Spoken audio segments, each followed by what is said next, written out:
ఆదిలాబాద్ లో బీఆర్ఎస్ చేపట్టిన ఆందోళనలో ఉద్రిక్తత ఏర్పడింది. సోయా పంట కొనుగోలు చేయాలని మాజీ మంత్రి జోగు రామన్న ఆధ్వర్యంలో ఎమ్మెల్యే పాయల్ శంకర్ ఇంటి ముట్టడికి యత్నించారు. ఈ క్రమంలో బీఆర్ఎస్ కార్యకర్తలను పోలీసులు అడ్డుకున్నారు. పోలీసులకు బీఆర్ఎస్ నేతలకు మధ్య వాగ్వాదం జరిగింది.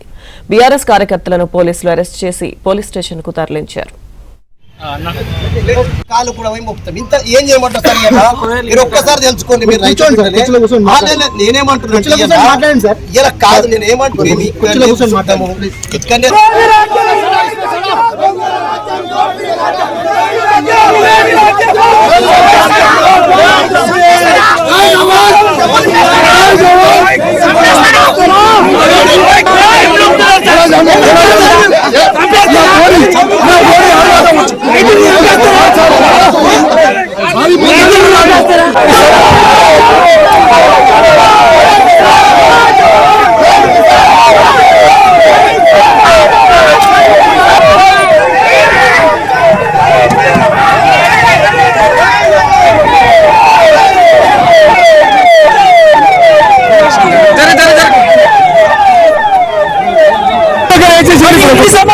ఇప్పుడు ముందుకు వచ్చిండు రైతు. ఇన్ని సంవత్సరాలు ఏమన్నా ఆపత్తుండేనా? జోగు రామన్న నాయకత్వం.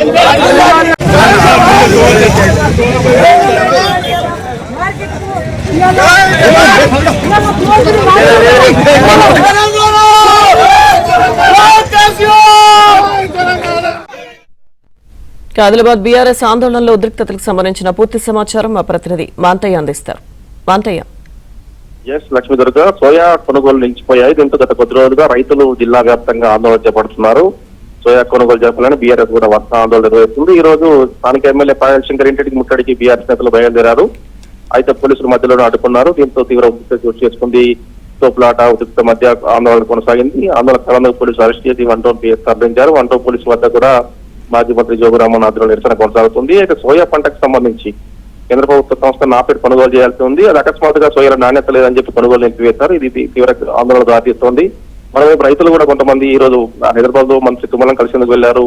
సోయా రైతులకు సంబంధించి వరుస ఆందోళనలు కూడా బీఆర్ఎస్ పిలుపునిచ్చినట్టు రైతు సంఘాలు కూడా ఆందోళన చేస్తా ఉన్నాయి. ఆదిలాబాద్ బంద్ కూడా పిలుపునిచ్చారు. మొత్తం మీద కూడా సోయా ఇష్యూ మరోసారి ఇక్కడ ఆదిలాబాద్ జిల్లాలో తీవ్ర ఉద్రిక్తకు ఆందోళన దారితీస్తుంది. రాబోయే రోజులు ఇంకా ఉధృతమయ్యే